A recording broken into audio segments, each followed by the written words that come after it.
Bismillahirrohmanirrohim.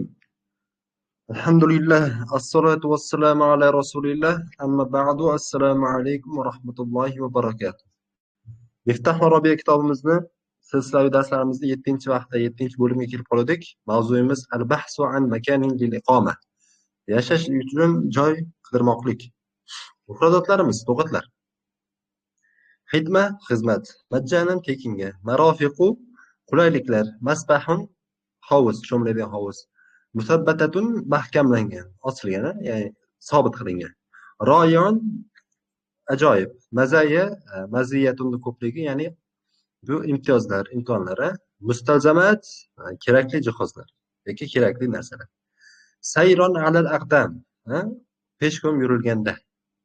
Ala madari sa'a, soat mobaynida. Xidmatul g'urof, xona xizmatlari. Tahtaviy, qamrab oladi. Tadummu, o'z ichiga oladi. Tatavaffaru, mavjud bo'ladi. Yadfa'u, to'lamoq. Yashmalu ham o'z ichiga olmoq, ya'ni shomil qilib olmoq. Manzilu vasatil madina. Hop. Huwa funduqun musannafun arba'u nujum. Bu 4 ta yulduz bilan sinflangan, ya'ni 4 ta yulduz bilan tasniflanadigan mehmonxonadir. Ismuhu manzilu vasatil madina. Ismi shunaqa ekan. Yaqau fi hayyi fi vasatil madinati al-qadimati fi vasati madinati Dubay. Dubay shahrining markazidagi eski shahar deymizmi? Qadimiy shaharda o'rtasidagi mahallada joylashgan mehmonxonadir. Va ala bu'di 10 daqoiqa sayron ala al-aqdami min Dubay Mall va Burj Khalifa. Burj Khalifa va Dubay Mall kabi inshootlardan piyoda yurilganda 10 daqiqalik yo'lda uzoqligida. Kama yajma'ul manzilu bayna fanni al-imarati al-arabisk at-taqlidi va tasmim al-asri. Bu manzil, bu mehmonxona arabiy qurilish san'ati deymiz, bu arabiy qurilish uslubi, ya'ni taqlidiy arabiy qurilish uslubi va yangi loyihalashtirishni orasida ikkalasini jamlab qilingan imoratdir.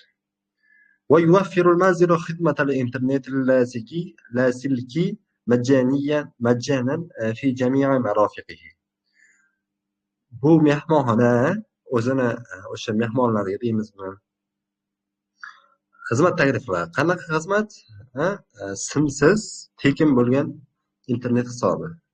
Hamma shakllarda, hamma qulayliklarda, hamma sharoitlarda. Ya'ni tekin Wi-Fi.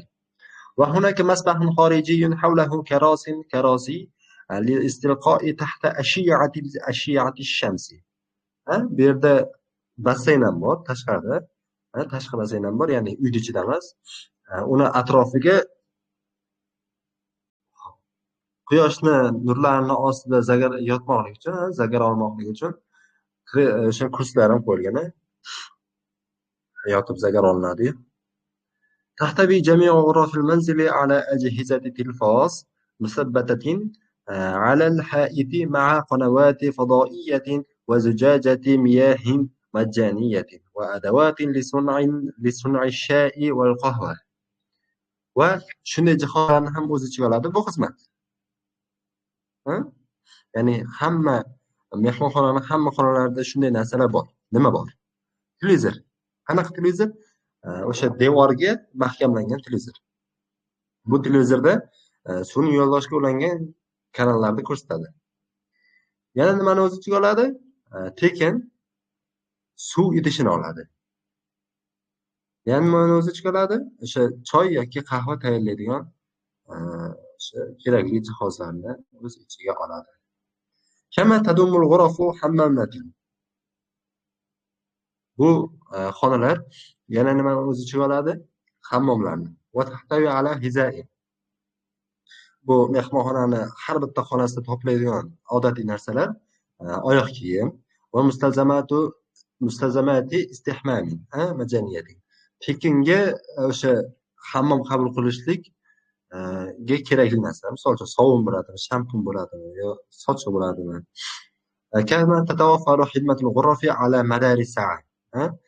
Mana shu xonalarda xona xizmatlari ham soatbay o'sha soat davomida xizmatida bo'lib turadi. كما يضم المنزل أيضا مركزا حديثا للياقة البدنية ومركزا للأعمال، وهما يعملان على مدار 24 ساعة. Bu mehmonxona yana sizga nimani taklif qiladi desa, e, lillayoqatil badaniy deb, layoqatul badaniy trenajyor o'zi, e, badaningizni layoqatini oshiradigan trenajyorlar bo'ladi-yu, o'shanaqa yangi trenajyor markazi va ishlash uchun markazni ham sizga taklif qila oladi. Bu ikkita markaz 24 soat davomida ishlaydi. يمكن للضيوف تناول مأكولات من منطقة البحر الأبيض المتوسط في مطاعم تقع داخل المنزل. Mehmonxonaga keladigan insonlar, mehmonxonani mehmonlari nima qilishlari mumkin? Mehmonxonani ichida joylashgan restoranlarda O'rta Yer dengizi mintaqasidan keladigan o'sha yeguliklarni tanovul qilishlari mumkin. كما يمكن للزبائن المنزل تناول الطعام في الطقس الدافئ خارج ساحة المنزل الرئيسية. Endi bu insonlar mehmonxona, ya'ni mehmonxonani mijozlari nima qilishi mumkin? Ya'ni mijozlarga mana shu manzilni ichida o'sha ovqatlanish mataimda ovqatlanish mumkin edi-yu. Endi bu insonlar o'sha asosiy hovlidan tashqarida mo'tadil havoda ham taomni qabul qilishlari mumkin. وهي ساحة مصممة على الطراز العربي. Bu hovli qanaqa joylashgan desa, ya'ni qanaqa qurilgan desa, musammamatun loyihalashtirilgan. Nimaga ko'ra? Arablarni o'sha namunasiga ko'ra. Tiroz deb turib namunaga aytadi. Mavqin strategiyun. Ya'ni mehmonxonani strategik joylashuvi, qayerda joylashgan, qayerga yaqin yoki qayerdan uzoq. يقع شاطئ الجميرة على بعد 15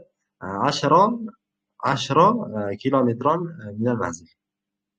Endi Shatirul ya'ni Jumayro sohili bu mehmonxonadan 15 kilometrlik uzoqlikda joylashgan ekan. Baynama yab'udu matoru Dubay masafata 20 daqiqatan bis-sayyara. Ya'ni Dubay aeroporti ham mashinada yurilganda 10 daqiqalik uzoqlikda ekan. Va idofatan ila mawqi'ihi al-qaribi min Burj Khalifata va Dubay. Qarang, mana qulayliklarda joylashganda mana Shatirul Bahr 15 kilometr uzoq. Dubay aeroporti esa 10 daqiqalik uzoqlikda mashinada. Shularga qaramasdan shuni ham qo'shib chaqirish mumkinki, bu Dubay Mall va Burj Khalifadan yaqinligiga qo'shimcha qilsak bo'ladi bu narsalarni, yoki bo'lmasa bu narsalarga mana shu Burj Khalifa va Dubay Mallni yaqinligini ham qo'shimcha qilsak bo'ladi. Va tatawaffaru mawaqifu majjaniyatun lis-sayyarati fil mawqi'. Va mehmonxonaga kelgan mijozlarga, kelgan mehmonlarga mashinalarni qo'ymoqliklari uchun bepul turar joy ham bor, turargoh. Wasatu madinati Dubay huwa khayarun ra'iyan lil musafirin al-muhtamin bitasawwuq al-malabis wa tasawwuq al-marakat al-fakhirati wa ta'am.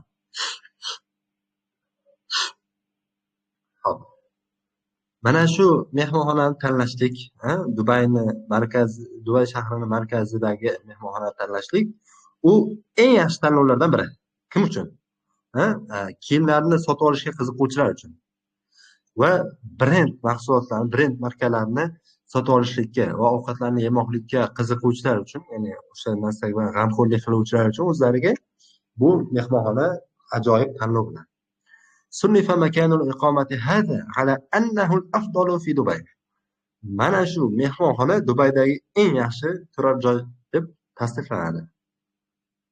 الضيوف هنا يحصلون على مزايا أكثر مقابل ما يدفعون بالمقارنة مع أماكن إقامة أخرى في المدينة.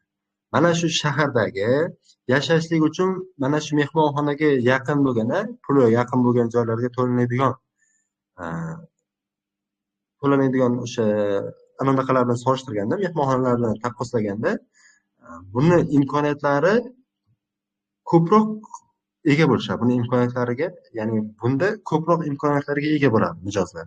Mana shunaqa pul to'lanadigan, misol uchun, bir kunlik tuni $200 bo'ladigan bo'lsa, boshqa joyda ham $200 to'lanadigan yoki bo'lmasa $199 to'lanadigan bo'lsa, bu yerdagi mana shu imkoniyatlar naryoqdagisidan ancha yaxshi bo'ladi. Shuni aytyaptilar. Vallohu a'lamu bissavob.